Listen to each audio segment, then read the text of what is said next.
श्री शिवाय नमस्तुभ्यम। हर हर महादेव। कल है 16 अगस्त। 16 अगस्त का दिन बहुत विशेष है। कृष्ण जन्माष्टमी का दिन है और गुरुजी पंडित प्रदीप मिश्रा जी का बताया लड्डू गोपाल के साथ आपको अपने घर पर ही एक विशेष उपाय करना है। गुरु जी का बताया यह उपाय अगर आप अपने घर पर करते हैं तो घर में धन संपदा की वृद्धि देखने को मिलती है। जीवन में कभी किसी चीज़ की कमी नहीं रहती है और आपको वर्ष में एक दिन कृष्ण जन्माष्टमी के दिन ये विशेष उपाय जरूर करना है। संपूर्ण उपाय की जानकारी आपको इसी वीडियो के अंत में देखने को मिलेगी।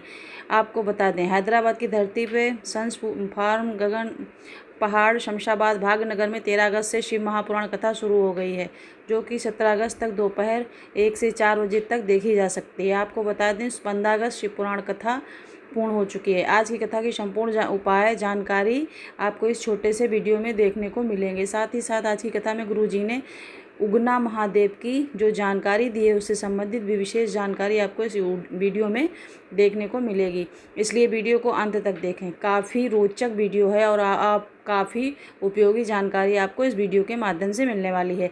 बढ़ते हैं पहली विशेष जानकारी की ओर। आज कथा शुरू होते ही गुरुजी ने कहा, आज स्वतंत्रता दिवस है। ना जाने कितने वीरों ने अपनी कुर्बानियाँ दी हैं, तब जाकर हमें स्वतंत्रता मिली है। आप सभी को स्वतंत्रता दिवस की शुभकामनाएं। बढ़ते हैं आज की कथा की दूसरी विशेष जानकारी की ओर। गुरुजी ने कहा, जिंदगी में आपको कभी भी डरने की ज़रूरत नहीं है। गलत कर्मों में मत पड़ो, श्रेष्ठ कर्म करो, आगे ही बढ़ते चले जाओगे। आपके साथ कभी कुछ गलत नहीं हो सकता है। बढ़ते हैं आज की कथा की तीसरी विशेष जानकारी की ओर। गुरुजी ने कहा, बिहार के मधुबनी जिले में स्वयं शंभू प्रकट हुआ एक शिवलिंग है जिसका नाम उगना महादेव है। अब आपको उगना महादेव से संबंधित हम एक पौराणिक कथा बता रहे हैं, जो मधुबनी जिले की ही टूरिस्ट सेक्शन में गवर्नमेंट साइट में लिखी गई है। ये कथा किस प्रकार से है, अब आप वह समझ लीजिए। पड़ोल रेलवे स्टेशन से 3 किलोमीटर की दूरी पर भवानीपुर गांव में एक अवस्थित है। कहा जाता है विद्यापति की भक्ति भावना से भगवान शिव इतने प्रभावित हो गए थे कि वे नौकर के रूप में विद्यावती के साथ रहने लगे। लोक मानस कथा के अनुसार भगवान शिव अपना वेश एक मूर्ख गंवार के रूप में बदलकर विद्यापति के पास आए और चाकरी करने लगे। उनके यहाँ काम करते करते वे विद्यापति के विश्वासी बन गए। विद्यापति कहीं भी जाते तो उगना को अपने साथ लेकर जाते। उगना भी उनके साथ ही हाँ में हाँ मिलाता। एक समय की बात है, विद्यापति को राज दरबार में जाना था। वे उगना के साथ चल पड़े। जेठ का महीना था, सूर्योदय अपनी पराकाष्ठा पर थे। रास्ते में कहीं पेड़ पौधे भी नहीं थे जिसके छांव में वे थोड़ा विश्राम कर पाएं। इसी समय विद्यापति को प्यास लगी। वे उगना से बोल पड़े, उगना, मुझे बहुत ज़ोरों से प्यास लगी है। प्यास के मारे मैं थोड़ा सा भी नहीं चल पा रहा हूँ। मुझे कहीं से जल लाकर दो। अपने झोले से लोटा निकालकर उगना ने उनकी ओर बढ़ा दिया। उगना दूर दूर तक नज़र दौड़ाया, कहीं पर भी कुआं, सरोवर, नदी दिखाई नहीं दी। उगने एक झाड़ी के पीछे जाकर अपनी जटा से एक लोटा गंगा जल निकालकर विद्यापति को देते हुए कहा, आसपास कहीं पर भी जल नहीं मिला, इसलिए मैं बहुत दूर से जल लाया हूँ। विद्यापति प्यास में बहुत व्याकुल थे। उन्होंने सारा जल एक ही सांस में पी लिया। जल पीने के बाद में वे उगना से बोले कि किस नदी का यह जल है, जल का ऐसा स्वाद कभी नहीं देखा है। ये जल नहीं, गंगा जल है। गंगा जल तो सिर्फ शिव के पास होता है। इस बात पर उगना झेप गए। फिर अब तो चोरी पकड़ी गई। अंत में उगना विद्यापति को अपना शिव का रूप का दर्शन दिए और बोले, इस बात को गुप्त ही रखना। उगना की पत्नी सुशीला उगना को कोई काम करने के लिए बोली। उगना को काम करने में कुछ देर हो गया, जिस कारण सुशीला उगना को झाड़ू से मारने लगी। उगना झाड़ू की मार खा ही रहे थे कि विद्यापति की नज़र पड़ गई। उन पर जैसे ही नज़र पड़ी, उन्होंने अपनी पत्नी सुशीला को डांटना शुरू किया, लेकिन सुशीला झाड़ू से उगना को मारती ही रही। इस पर भावेश में आकर विद्यापति ने सुशीला से बोले कि ओ नासमझ नारी, जिसे तू मार रही है वह कोई साधारण आदमी नहीं है, तो भगवान शिव हैं। यह बात सुनकर उगना वहीं पर अंतर्ध हो गई, क्योंकि उगना के बारे में उन्होंने जानकारी दे दी। मतलब ये बात सुनकर उगना वहीं पर अंतर्ध्यान हो गए, क्योंकि उगना के बारे में उन्होंने जानकारी दे दी थी। कहा जाता है कि जिस स्थान पर उगना ने अपना शिव का रूप विद्यापति को दिखाया था, उस जगह पर आज भी उगना महादेव का विशाल मंदिर है। यह कहानी आपको उगना महादेव जो टेम्पल है उसके जो वेबसाइट मधुबनी ज़िले की टूरिस्ट वेबसाइट है, गवर्नमेंट वेबसाइट है, उस वेबसाइट पर आपको ये कहानी देखने को मिलेगी। आप वहाँ पर भी जाकर पढ़ सकते हैं। बढ़ते हैं आज की कथा की योद्धा की मतलब आज की कथा की योद्धा की चौथी विशेष जानकारी की ओर।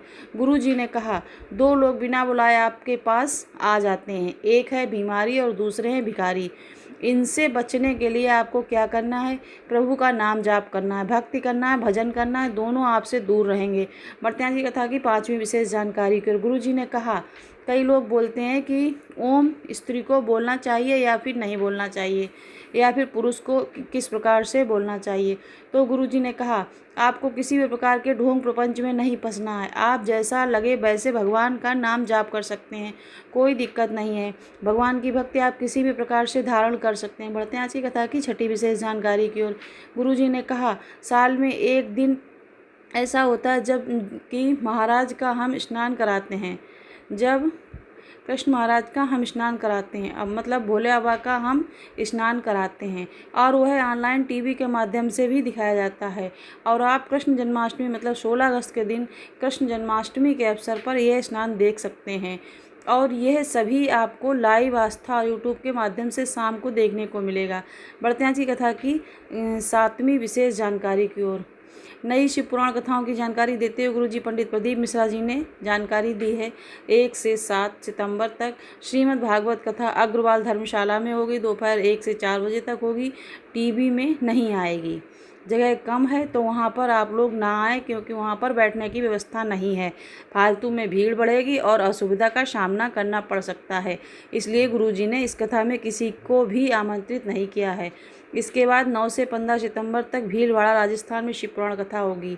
यह श्राद्ध पक्ष की पहली शिव पुराण कथा होगी। यह कथा पांडाल में होगी, सभी इसमें आमंत्रित हैं। इसके बाद 12 से 16 अक्टूबर तक सिवनी के समीप अष्टगांव माता निर्मल टेकरी के चरणों पर शिव पुराण कथा होगी। इसके बाद 4 से 8 नवंबर 2025 तक श्रीलंका में शिव पुराण कथा होगी। घनौरा छत्तीसगढ़ में कथा होने वाली है, जिसकी सूचना गुरुजी ने दे दी। तारीख नहीं बताई, आपको बता दें गुरुजी ने कहा है कि बहुत ही साधारण परिवार कथा करवा रहा है, आनंद की प्राप्ति होगी। श्री शिवाय नमस्तुभ्यम। बढ़ते हैं कथा की 8वीं और अंतिम जानकारी की ओर। कल है 16 अगस्त, कृष्ण जन्माष्टमी का विशेष महापर्व है, और इस दिन हम आपको एक महा उपाय करना है, सबको, हमको, आपको, सबको। गुरुजी ने पिछले वर्षों की शिव पुराण कथा में ये जानकारी दी है। गुरुजी ने कहा था, विष्णु पुराण में वर्णित उपाय है, जो कि इस प्रकार है। एक पात्र में आपको थोड़ा सा जल लेना है, और एक पात्र में आपको थोड़ा सा दूध लेना है। दूध देशी गाय का होना चाहिए, कच्चा दूध होना चाहिए। उसमें थोड़ा सा आपको केसर का चावल मिला लेना। इसके साथ ही साथ आपको इसके अंदर दुर्वा को डालना है, और दुर्वा को 108 बार डालना है, और माता लक्ष्मी का कोई भी नाम लेते हुए उसे आपको आपके घर में जो लड्डू गोपाल की मूर्ति है या फोटो है, विष्णु भगवान की कोई मूर्ति या फोटो है, उस पर छींटन करना है। अब फिर से ध्यान से सुन लीजिए क्या करना है। आपको एक छोटी कटोरी लेना है, थोड़ा सा इसमें आप पानी रख लें, उसी पानी में आप थोड़ा सा कच्चा दूध मिला दें, उसमें केसर वाले चावल डाल दें। केसर वाले चावल नहीं है तो चावल डाल दें, थोड़ा सा केसर डाल दें, और इसके अंदर आपको दुर्वा को डुबोनी है। और एक बार आप जब लड्डू गोपाल के ऊपर या फिर विष्णु भगवान के ऊपर छींटन करेंगे तो जय माँ लक्ष्मी बोलेंगे। ऐसे आपको 108 बार छींटन करना है, और 108 बार आपको जय माँ लक्ष्मी बोलना है। ये उपाय करने का समय जो है वह शाम का समय है, प्रदोष काल का समय। तो आप यह उपाय शाम को 6 बजे से लेकर रात के 9 बजे तक कर सकते हैं। इस प्रकार से आप अगर लड्डू गोपाल पर और भगवान विष्णु पर जिससे भी कोई भी एक के भी करेंगे तो भी पर्याप्त है।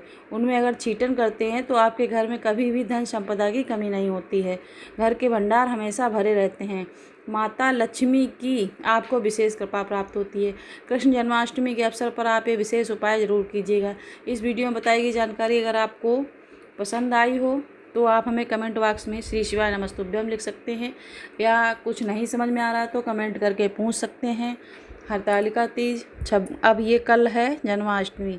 जन्माष्टमी के बाद फिर 8 दिन कोई फेस्टिवल नहीं है। उसके बाद आएगी हरतालिका तीज जो 26 अगस्त को है। 27 को गणेश चतुर्थी है।